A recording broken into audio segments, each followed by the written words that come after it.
percepção da questão das eleições na Venezuela, gente. De uma hora para outra, o González sumiu de todos os meios oficiais de contestar o processo eleitoral.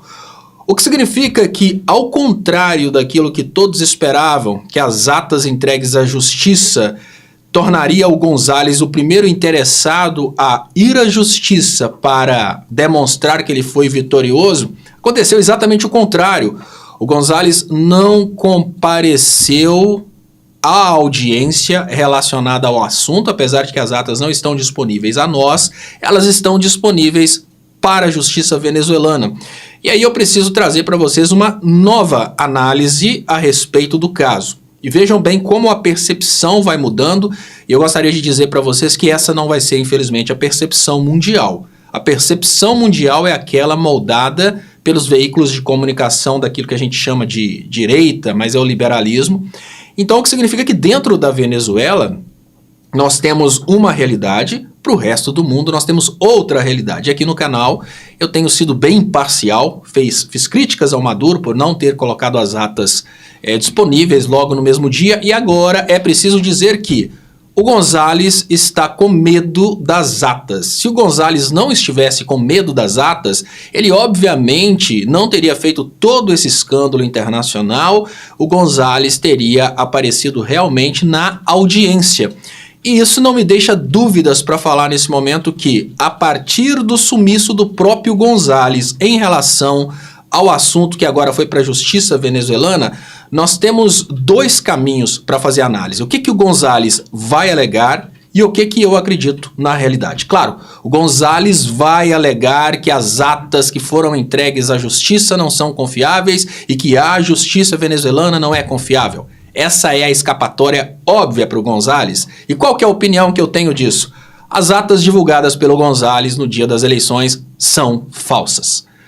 Olha, não há nenhum motivo para que o González, que tinha certeza de sua vitória, não tivesse aparecido na audiência onde a justiça venezuelana vai fazer a análise do resultado eleitoral. E olha, eu não estou dizendo neste momento que o González foi vitorioso, nem que o Maduro foi vitorioso.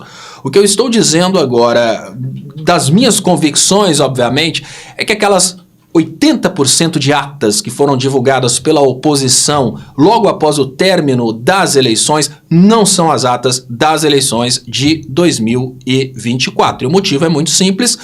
O González e a Corina divulgaram essas atas, mas agora que tem a audiência para a justiça analisar as atas e seria a oportunidade deles demonstrarem que foram vitoriosos, eles não estão comparecendo. Motivo simples, eles vão trabalhar a narrativa internacional de que foram vitoriosos, mas eles não conseguem demonstrar de forma cabal que foram vitoriosos. Eu estou dizendo que o Maduro foi o vitorioso? Não, não estou dizendo que o Maduro foi o vitorioso, não estou dizendo que as eleições na Venezuela tiveram uma apuração limpa, não estou afirmando isso, mas eu posso afirmar dentro das minhas convicções é que as atas apresentadas pela oposição não são as verdadeiras atas. Isso porque a oposição não faz questão nenhuma de discutir o caso na justiça. A oposição ao Maduro quer discutir o caso somente através do oba-oba dos conflitos internos dentro da Venezuela.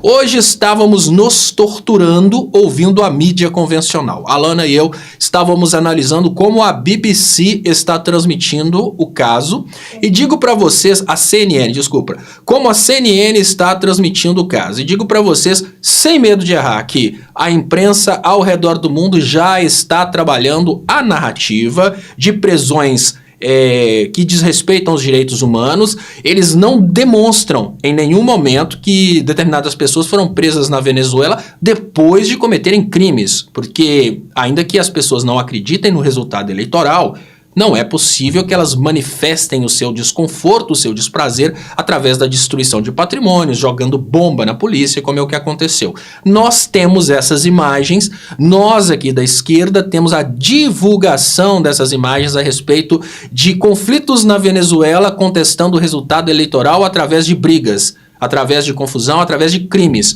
Mas Os veículos convencionais ao redor do mundo estão divulgando ao mesmo tempo que o González foi o vitorioso e estão divulgando ao mesmo tempo que o Maduro está procedendo prisões dos seus opositores. Então, a coordenadora de campanha do González em um estado, que parece que é alguma coisa que tem um nome bem parecido aí com português,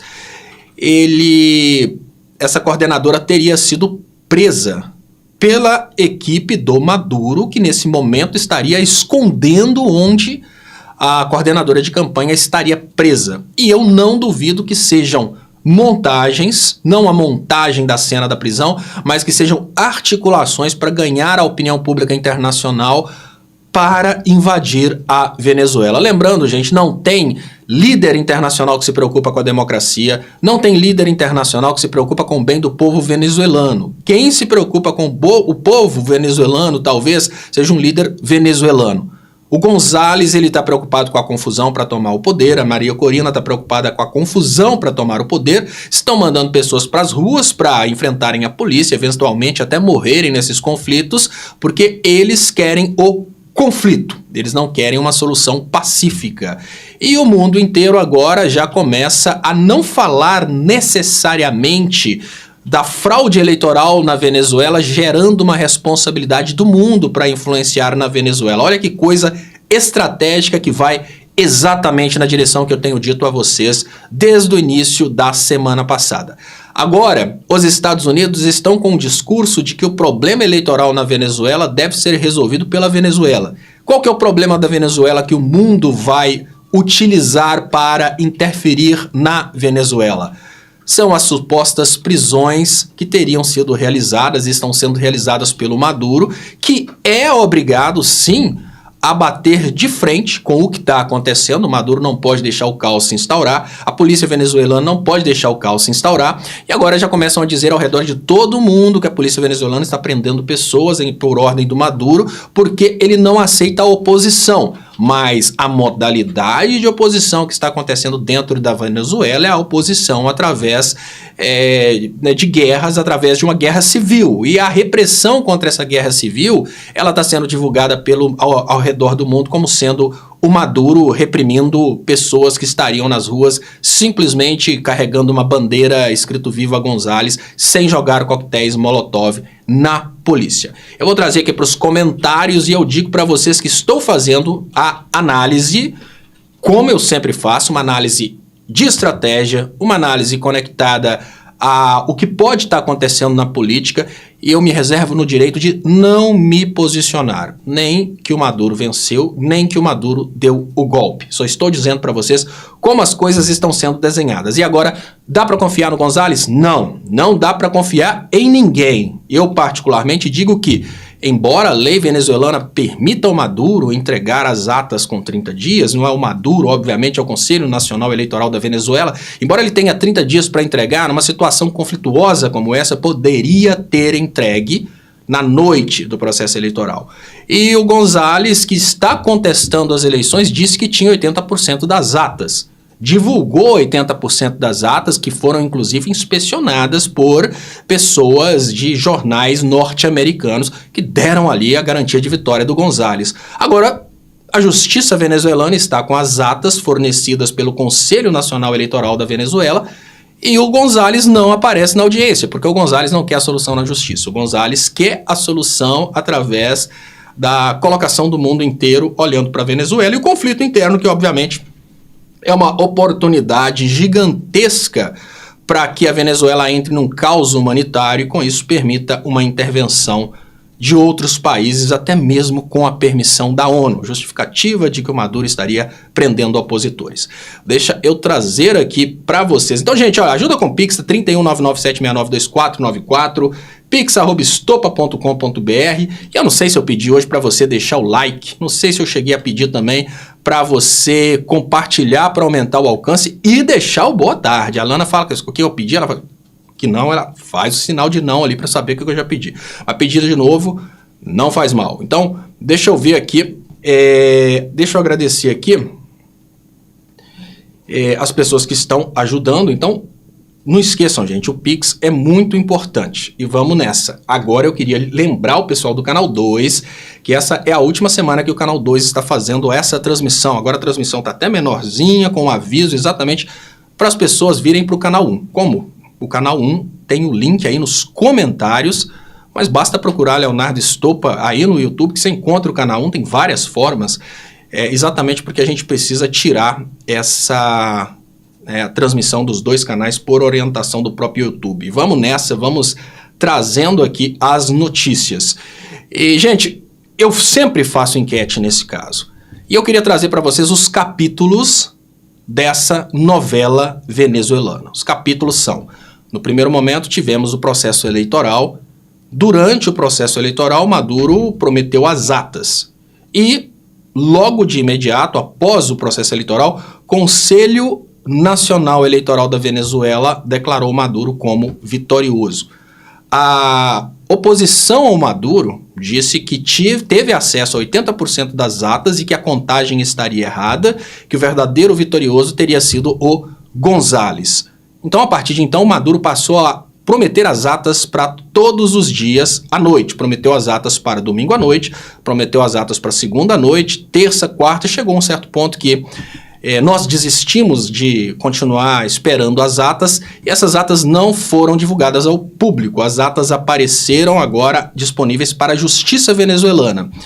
Os partidos estariam presentes para avaliar as atas e contestar na justiça, acompanharem, os partidos deveriam acompanhar essa nova apuração promovida pela justiça venezuelana.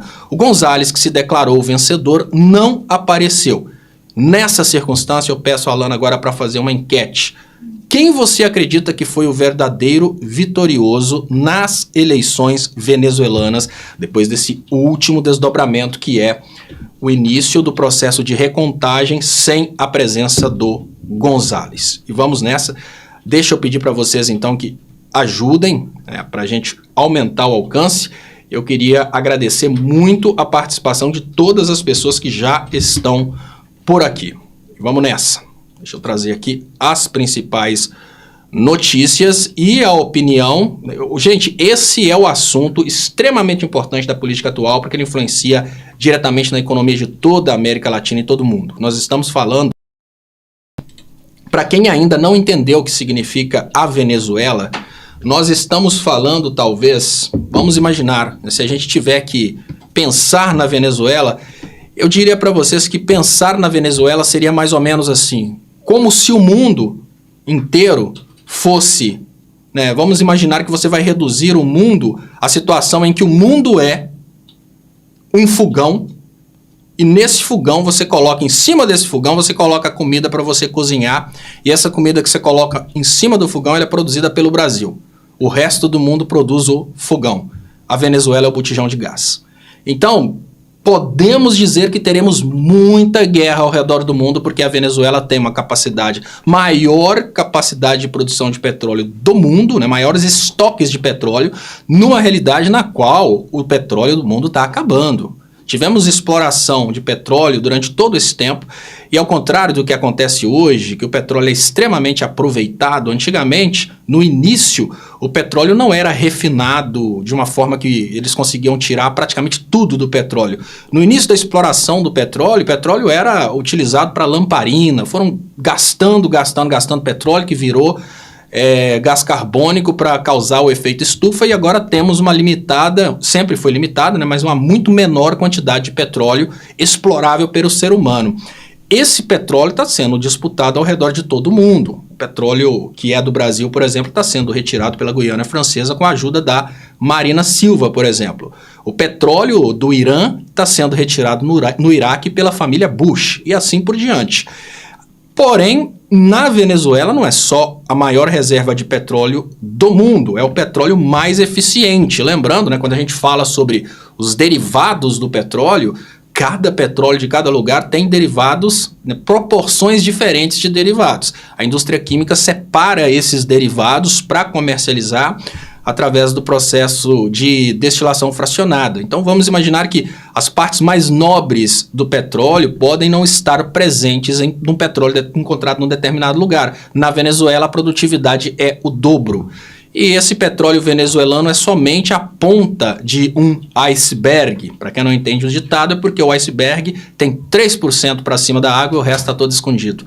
A Venezuela tem muitos minerais valiosos, uma quantidade gigantesca de ouro e uma quantidade gigantesca de metais que são utilizados na fabricação da tecnologia nuclear, que a gente pode falar de armas nucleares, mas a gente pode falar também da produção nuclear de energia elétrica, por exemplo, e de calor também, porque a China esquenta água para vender água em vapor nos seus distritos industriais, utilizando exatamente essa tecnologia, o aquecimento direto através da energia nuclear. Então, a Venezuela é como se fosse o botijão de gás da sua casa. Se ele sumir, você vai ter que resolver o problema de outra forma, e pode ser que o mundo não esteja pronto para trocar os fornos e os fogões por dispositivos que não precisem do botijão de gás. Então, nós precisamos entender a Venezuela a respeito do que ela significa para o mundo e por que o mundo está todo brigando por causa da Venezuela. Impacta muito na economia brasileira.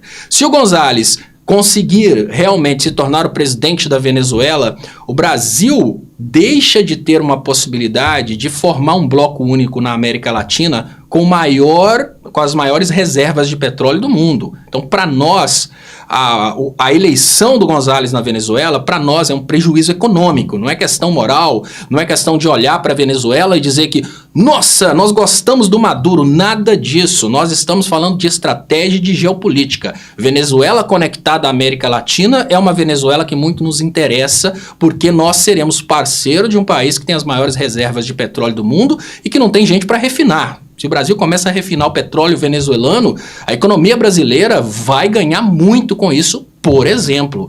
Agora, em contrapartida, a Venezuela conectada aos Estados Unidos acaba de vez com a possibilidade de a gente ter a Venezuela num bloco de países sul-americanos. Então, é maturidade que eu peço para vocês, tá, gente? Quando a gente analisa aqui nesse canal, é importante até dizer que não dá para analisar o caso da Venezuela conversando com o gado pelo simples motivo de que o gado não entende nada de geopolítica, ele vai simplesmente dizer que Maduro é ditador. Olha, em termos de geopolítica, os Estados Unidos sustentam a ditadura saudita como sendo uma ditadura democrática, porque para eles é interessante a parceria. Então não está errado o Lula insistir até o último momento tentando que o Maduro continue presidente da Venezuela. E aí eu falo a parte mais importante, esse canal não é canal de demagogia, esse canal é um canal que eu falo para vocês de estratégia, geopolítica e muito mais.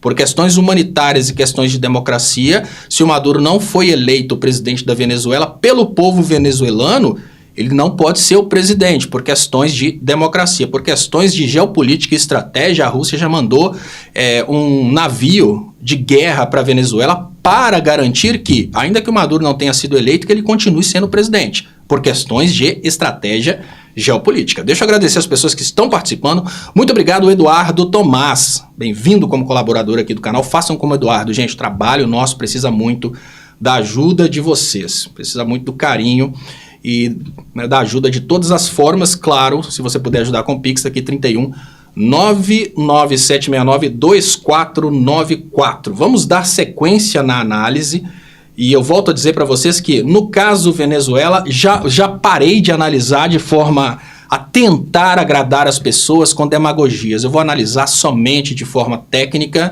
e como que a Venezuela vai impactar na economia mundial e na economia brasileira. A Cláudia Salles lembrou, inclusive, do gás da Venezuela. Muito obrigado mais uma vez aqui, Eduardo Tomás. E fronteira com a Venezuela. Nós temos projetos dos Estados Unidos para utilizarem áreas navegáveis da Amazônia. Tem projeto dos Estados Unidos para tomarem a Venezuela e utilizarem a Venezuela há muito tempo. Então, olha, eu digo para vocês que agora não é questão como o González, que estava com aquela cara, né, escolheram um senhor com a cara de bonzinho, e esse senhor com cara de bonzinho e a Maria Corina, eles estão jogando o povo da Venezuela contra a polícia venezuelana. Nós estamos numa situação em que ninguém presta, vamos dizer assim, ninguém presta. E nessa situação que ninguém presta, o que a gente tem que pensar é qual dos resultados mais traria benefícios econômicos para o Brasil, porque para o povo venezuelano qualquer resultado vai ser desgraça. Eu digo para vocês agora é hora de abandonar a demagogia fazer uma análise puramente técnica, puramente econômica, puramente conectada à geopolítica. E, obviamente, falo muito sobre direito internacional, que é a minha área de especialidade. E dentro do direito internacional, eu digo para vocês que nenhum país pode dar pitaco na eleição venezuelana. Nenhum país tem autoridade para dar pitaco na eleição venezuelana. Então, como é impossível dentro do direito internacional qualquer intervenção de outros países para tutelar o processo eleitoral da Venezuela, é o que o Conselho Eleitoral venezuelano já deu um parecer. Agora, o que a justiça venezuelana der de parecer acabou. É incontestável por organismos internacionais. Então, a gente já consegue perceber que o González, assim como os países do norte, eles estão indo para outra tentativa, que é, já que é impossível pelo direito internacional influenciar para definir o resultado das eleições da Venezuela, não dá para dizer que foi golpe, por isso nós vamos invadir e entregar o governo para quem ganhou. Não dá para fazer isso. O direito internacional não permite que um país como Estados Unidos entrem na Venezuela e ditem os rumos da justiça venezuelana. Nós temos soberania, que é a maior característica do cenário internacional. E soberania também em uma relação lateral. Nenhum país é melhor que o outro sob o aspecto legal do direito internacional. Então a gente já começa a viver o momento em que a oposição venezuelana começa a instigar as pessoas a serem presas, ou seja, mesma coisa do 8 de janeiro, o gado sendo colocado nas ruas para brigar com a polícia venezuelana para ser preso, e depois do gado venezuelano ir para a cadeia, o mundo utiliza o argumento de que o Maduro estaria realizando prisões políticas dos seus adversários. Esse argumento, sim, pode gerar uma possibilidade de intervenção humanitária através do Instituto do Direito Internacional, que é a responsabilidade para proteger. Essa responsabilidade para proteger é o que normalmente os países mais ricos utilizam para invadir os países mais pobres, que são donos de minerais e recursos energéticos, como Líbia, Síria, e agora nós temos aí o caso da Venezuela, além de muitos outros.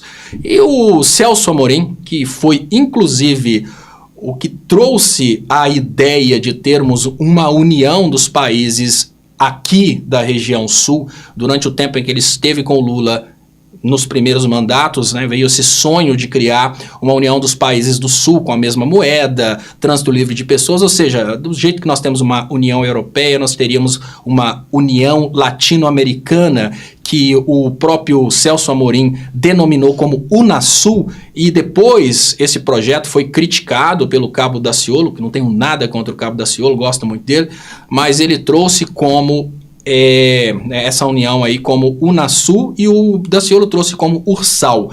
Não seriam repúblicas socialistas do Sul, seriam repúblicas latino-americanas que juntas teriam uma capacidade muito grande de influência ao redor do mundo. Nós juntos seríamos uma potência. Obviamente a diplomacia brasileira nesse momento, quem tem que fazer qualquer tipo de humanidade dentro da Venezuela seria quem teria condições de realmente ver o que aconteceu.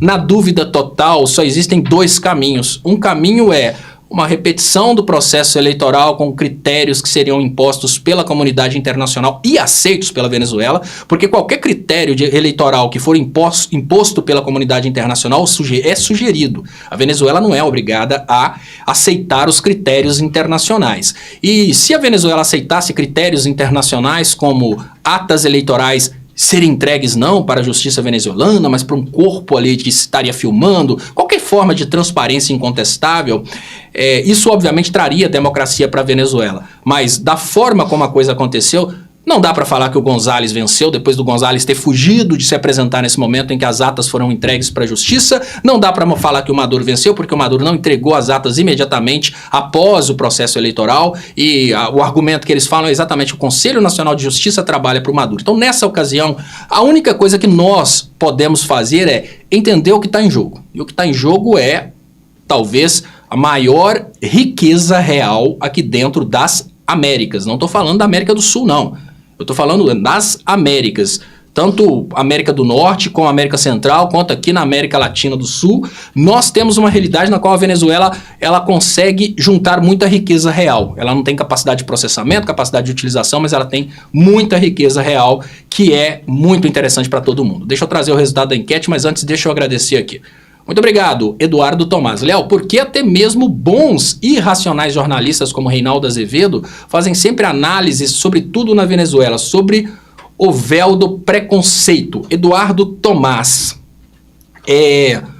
o medo do cancelamento. Eu falo com você em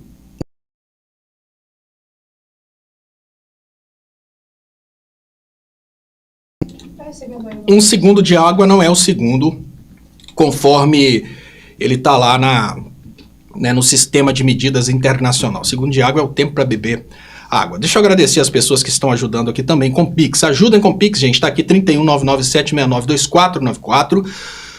Muito obrigado, Emerson, Marcelo, João, Efigênia, Elizabeth, Sandra e Rosilene. Gente, ajuda com Pix. Faz uma diferença muito grande para a gente ter condição de continuar contratando consultoria para crescer o canal, adquirindo recursos, e eu vou fazer mais para frente a campanha para eu parar de usar as mesmas camisas que eu uso há 8 anos, mas por enquanto é só basicamente sobreviver. Beth Domingues, Léo, eu assisti uma entrevista com o Breno Altman no 247 e ele estava na Venezuela. Segundo ele, a economia do país cresceu 25% aproximadamente entre 22 e 23. Logo, se a Venezuela entrar no BRICS, obviamente a economia vai bombar. Essa tentativa agora é de barrar a possibilidade de a Venezuela entrar no BRICS. Então, deixa eu ver aqui mais. A Maria Ferreira diz aqui que Maduro perdeu. Gente, eu queria dizer para vocês que nós tivemos, teve outra enquete agora, nós tivemos uma enquete aqui no outro dia que deu praticamente meio a meio. Isso porque cada dia a opinião vai para uma forma diferente. A opinião que eu tive no primeiro dia foi: o Maduro venceu porque o Conselho Nacional Eleitoral da Venezuela declarou o Maduro como vencedor e falou que vai disponibilizar as atas. A promessa era: as atas vão sair hoje. Gente, se o Conselho Eleitoral venezuelano falou que venceu e ele está com as atas e falou: vou entregar as atas hoje, qualquer um acreditaria que ele venceu, porque falaram que iam entregar as atas naquele dia. A ata começou a demorar, começaram a vir desculpas, começaram a vir prazos para entregar as atas que poderiam ser colocadas no ar imediatamente. Então, a partir daí, eu comecei a duvidar da vitória do Maduro e o González apresentou atas. Agora começa o processo de recontagem através de um outro órgão lá da Venezuela, que é um órgão da justiça que não é o Conselho Nacional Eleitoral, e o González, que seria o principal interessado, sumiu e está nas ruas mantendo o discurso que foi eleito e que é o presidente, mas ele não está disposto a fazer a coisa de forma jurídica. Então, a opinião da gente vai mudando. Então, há pouco tempo atrás, há 2, 3 dias atrás, e digo dias de live, tá, gente? Sem contar o final de semana, o pessoal todo aqui estava acreditando que, na metade, eu digo todo, a gente tinha meia. Alguns acreditando que o Maduro venceu, outros acreditando que o González... Agora olha aqui, né? O que acontece para nós que sabemos o que está acontecendo? O resto do mundo pode não estar assim. Mas hoje o Maduro ultrapassou o González aqui, na opinião das pessoas que estão assistindo essa live. E ultrapassou muito. Porque o González não apareceu na apuração da justiça venezuelana. Então o González vai utilizar o argumento de que ele venceu e pronto. Mas por que ele não estava lá no início da apuração das atas?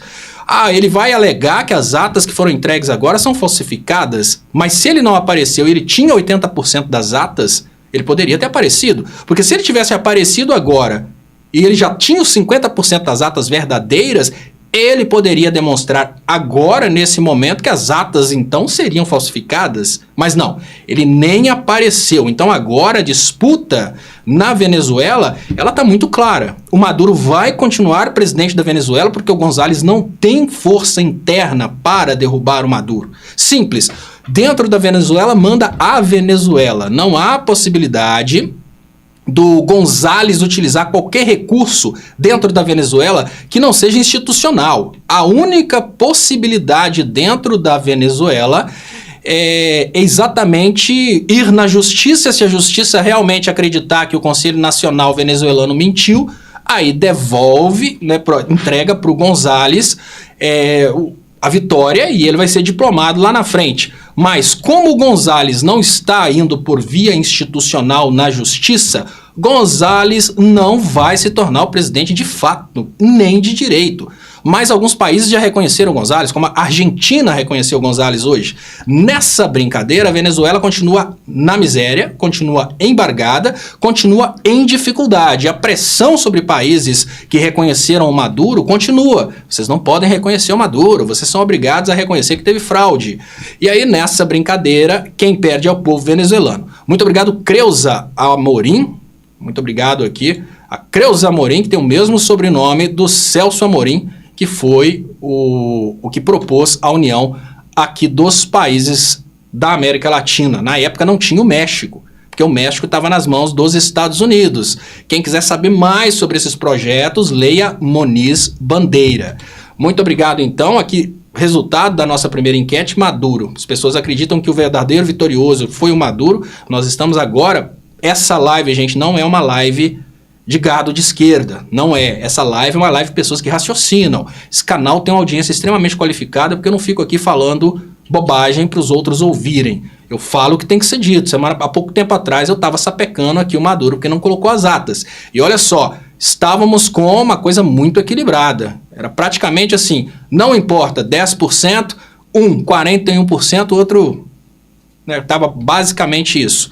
Eu acho que não importa, tinha dado 19, 40 para cada, né, um negócio assim, e o um ficou perdido. Não me lembro bem na pesquisa lá atrás. Agora o Maduro passou assim muito, ultrapassou com louvor, porque o González realmente ele está insistindo, ele e a Corina estão insistindo que foram vitoriosos, demonstraram atas imediatamente após o processo eleitoral. Onde eles conseguiram essas atas, eles não explicaram, só disseram que tiveram acesso a 80% das atas. E aí as coisas começam a ficar desencontradas. Como eles tiveram acesso a 80% das atas, se as atas estavam à disposição do Conselho Nacional Eleitoral da Venezuela? Se não foi o Conselho Eleitoral da Venezuela que passou essas atas para eles, quem passou? O que a gente imaginava lá atrás é que eles tinham as atas de verdade. Mas se eles tinham as atas de verdade, por que eles não estão agora na audiência que vai fazer uma recontagem das atas? E, claro, o mundo inteiro está pedindo essas atas, o que significa que tem muita coisa errada, ninguém sabe pro lado de quem.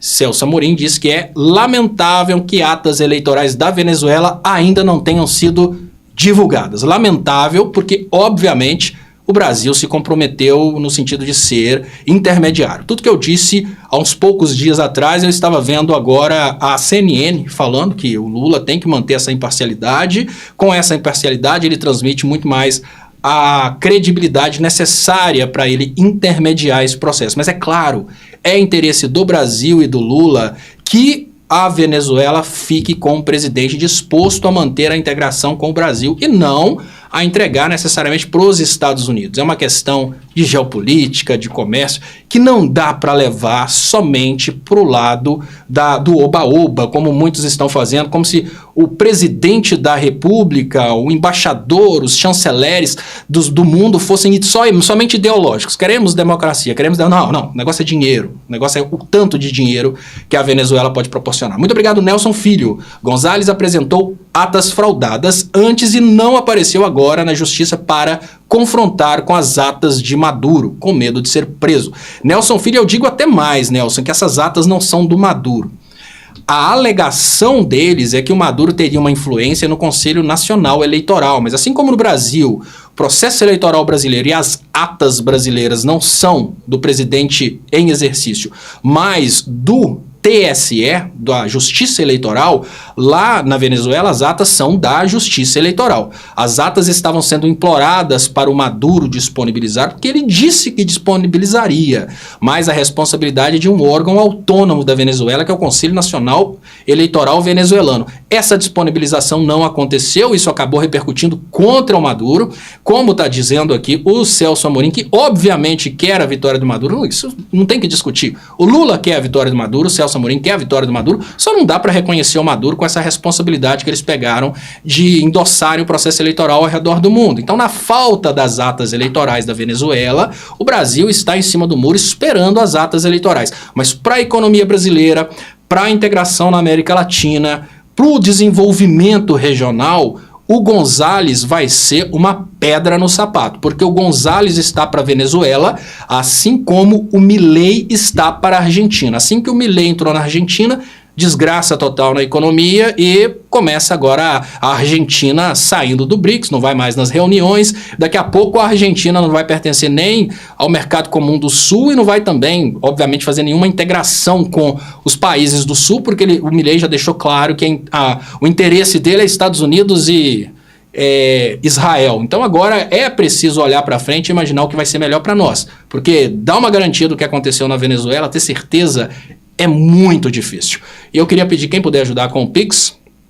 Tá aqui 31997692494 e tem uma mensagem aqui que eu preciso. Eu agradeço muito vocês que estão participando. Lembrando o pessoal do canal 2, tem um aviso, a tela tá bem pequenininha, com um aviso escrito para que vocês venham para o canal 1. Como? Cliquem no link. Na semana que vem, a gente já vai produzir um conteúdo completamente diferente no canal 2 e a gente vai parar de transmitir em vários canais ao mesmo tempo. Deixa eu trazer, então, o recado que a Alana mandou para mim. Deixa eu ver aqui. Então, ela mandou chamar o pessoal do canal 2 para o canal 1. Então, olha, gente, eu não vou antecipar completamente tudo, mas é porque nós estamos agora tendo uma consultoria do próprio YouTube e o próprio YouTube sugeriu para a gente criar conteúdos para membros, criar alguns recursos especiais para os membros, mas lógico, sem tirar nenhum recurso das pessoas que não são membros, porque nem todos podem ajudar financeiramente, mas como o clube dos membros é extremamente importante para o YouTube entregar mais o nosso conteúdo, para as pessoas conhecerem mais o nosso trabalho, a gente precisa estar alinhado com o YouTube, com o que o YouTube manda. A gente está parando agora de transmitir em 2 canais, porque isso diminui o alcance, e nós vamos fazer exatamente como o YouTube está mandando fazer para essa questão aí de criar conteúdos exclusivos para membros, criar recursos exclusivos para membros. Por enquanto a gente não vai anunciar o que vai acontecer, porque estamos criando em parceria com o orientador do próprio YouTube, mas para que vocês saibam, até para você que já é membro, você vai ter conteúdos exclusivos provavelmente a partir da semana que vem, e para você que puder se tornar membro, isso faz uma diferença muito grande. O YouTube inclusive sugeriu a gente a fazer uma nova live, obviamente não essa, nem a da noite, que já são lives totalmente abertas ao público, mas uma live pelo menos com os comentários somente para membros. Então eu queria dizer para vocês que, se vocês notarem uma live neste canal, que não vai ser nem a das 5, nem às 10 da noite, que os comentários vão estar disponíveis apenas para membros, é a orientação do YouTube, não é egoísmo nem ganância nesse sentido, não. Eu faço questão de produzir os conteúdos para todos que carinhosamente me acompanham aqui desde esse tempo, somos uma grande família, mas para o canal crescer e chegar realmente em milhões de pessoas, a gente precisa seguir as diretrizes de crescimento do YouTube. Então, muito obrigado a todos vocês que estão participando. Agora a gente está realmente levando a coisa a sério. Quem me acompanha há muito tempo sabe que eu passei por um período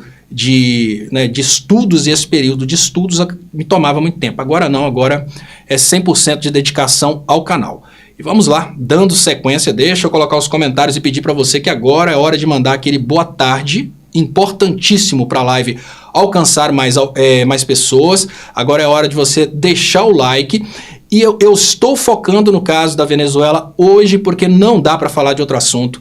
Essa questão da Venezuela, mais a questão das guerras dos Estados Unidos estão impactando aqui no Brasil de uma forma desesperadora, porque nós estamos tendo flutuações loucas no valor do real, no valor das ações aqui no Brasil, e as pessoas serão prejudicadas ou até mesmo desprejudicadas aqui no Brasil se a gente tiver desvalorização da moeda. Seu dinheiro que está no banco perde o valor, então é aconselhável que, no caso de possível desvalorização da moeda, você invista seu dinheiro naquilo que você gostaria de comprar, porque vai custar mais caro lá na frente. Agora, se nós tivermos uma integração com a Venezuela, a possibilidade de geração de empregos no Brasil é muito maior, porque a gente tem uma possibilidade do Brasil comprando petróleo venezuelano para refinar no Brasil. O Lula já deixou bem claro que a intenção do Brasil vai ser construir mais refinarias.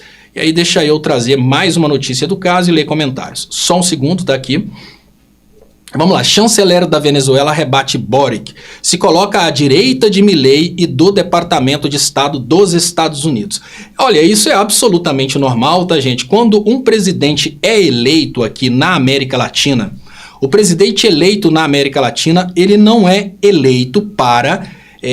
quando ele é eleito na América Latina pelo povo, que é o caso do presidente Lula, ele é eleito para representar aquele povo. Quando é eleito pelo investimento dos Estados Unidos, seja através de um golpe, como aconteceu com a Dilma e colocamos o Temer/Bolsonaro no poder, ou seja mesmo através de uma grande influência mental de agências dos Estados Unidos, como é o que aconteceu na Argentina, o Milei que foi eleito pelo povo argentino, mas para lutar contra a Argentina, sempre que isso acontece, aquele presidente ele fica imediatamente amarrado aos interesses do país que o colocou como presidente. Então é natural, como aconteceu quando o Brasil sofreu o golpe militar, nós tivemos os primeiros governantes militares fazendo ali no primeiro momento as vezes dos Estados Unidos. Naquela época eles entregavam café brasileiro para os Estados Unidos beneficiarem. Logo após a sequência, quando o próximo presidente militar já não tinha mais a submissão aos Estados Unidos, o primeiro desafio foi exatamente a questão do café. Não vamos vender mais grão para os Estados Unidos, vamos refinar no Brasil. E aí começou um grande problema diplomático Brasil e Estados Unidos, porque sempre quiseram o Brasil como colônia produtora de matéria-prima. Só o Bolsonaro foi nessa direção novamente. Depois da industrialização que nós tivemos a partir do governo militar, o único momento em que nós tivemos um presidente que realmente disse vamos fechar nossa indústria e vamos voltar a ser aquilo que éramos durante o período que éramos colônia de Portugal / Inglaterra e depois Estados Unidos. Vamos focar só nas plantas. Foi só o Bolsonaro. Lula voltou e já mudou completamente essa situação. Então sempre que tivermos Mileis, Borics e outros que foram eleitos através da influência dos Estados Unidos, eles estarão sempre nessa direção de reafirmarem os interesses dos Estados Unidos contra os interesses nacionais, porque nessa situação eles conseguem a permanência no poder, como é o caso, por exemplo, do presidente da Ucrânia, que se tornou quase que agora um imperador da Ucrânia, porque enquanto a Ucrânia estiver vivendo aquela situação, eles não vão trocar de presidente e os Estados Unidos continuam governando a Ucrânia via aquele playboy que está por lá matando o povo ucraniano. Deixa eu agradecer Rosemara Ambrosio. A campanha de membros está funcionando, façam como a Rosemara. Muito obrigada, seja bem-vinda, Rosemara, como membro colaborador. E eu queria agradecer muito a todos que compartilham, todos que deixam aquele boa noite, que é importantíssimo. E peço para vocês que nesse momento, que estão assistindo no canal 2, nesse momento nós temos 36 pessoas no canal 2, venham para o canal 1, que é muito importante que vocês participem pelo canal 1, afinal de contas é aqui no canal 1 que as transmissões vão continuar acontecendo. O canal 2 vai continuar funcionando sim, mas para a produção de outro tipo de conteúdo. A gente está com uma estratégia para a produção de conteúdo. Saindo um pouquinho da Venezuela, indo para as Olimpíadas, taxação olímpica. Bolsonaro cobrou 1,2 milhão em imposto que foi criado na ditadura. Hoje, como existe uma grande campanha que deu errado, tá? A campanha de tentar criar a ideia de que o Haddad seria o Taxad, tentar criar a ideia de que tudo do governo Lula é a criação de taxas, essa campanha não deu certo, as pesquisas já demonstraram que foi uma campanha totalmente furada, mas de qualquer maneira eles continuam insistindo nessa brincadeira e eles estão tentando dizer que o Brasil vai cobrar taxa de medalhistas olímpicos, de atletas, de esportistas, como se isso fosse uma coisa do governo Lula. Não. O que existe de taxas, e obviamente isso até é uma questão de justiça distributiva, tá, gente? Não é porque a pessoa vai lá fora do Brasil e traz uma medalha que essa pessoa vai ser isenta de pagar impostos, porque no Brasil ninguém é isento de pagar impostos, não faz sentido. Lógico, você tem uma isenção do imposto de renda até um certo patamar. E aí, se fôssemos pensar dessa forma, nós teríamos que pensar que, olha, nós temos que tirar a taxa dos artistas brasileiros que representam tão bem o Brasil fora do Brasil. Nós vamos ter que tirar os impostos também dos estudantes brasileiros que vão para fora do Brasil e nos representam, dos pesquisadores, e aí a gente ia para o infinito. Não dá para tirar os impostos das pessoas simplesmente porque essas pessoas nos representam lá fora, porque todo brasileiro tem que ter condição de nos representar lá fora. Agora, representar aqui dentro é entender que as taxas são utilizadas para redistribuição. Não adianta nada uma pessoa representar a gente muito bem fora do Brasil e não contribuir com nada aqui com os brasileiros que passam fome. Então, A questão redistributiva é essa. Mas quando a gente pensa nos atletas, eles não são eles são recebedores dos impostos, porque o que adianta, gente, você tentar trabalhar somente com o superficial e não usar a matemática? Se um atleta ganha 16 mil reais de Bolsa Atleta, mas ele paga 5 mil reais de impostos, e eu estou exagerando, significa que esse atleta ainda ganha 11 mil reais. No final das contas, o governo está sempre ajudando os atletas, mas por uma questão de folha de pagamento, por uma questão de justiça, todo mundo que recebe dinheiro do governo não é pagador de impostos, é recebedor de impostos, mas por uma questão de justiça distributiva, por uma questão de ordem interna, você não pode virar e falar que, olha, um juiz não paga impostos. Vamos pensar o caso de um lixeiro da prefeitura da sua cidade. Esse lixeiro está lá, que ele paga impostos. Mas o dinheiro dele vem de quê? Vem de impostos.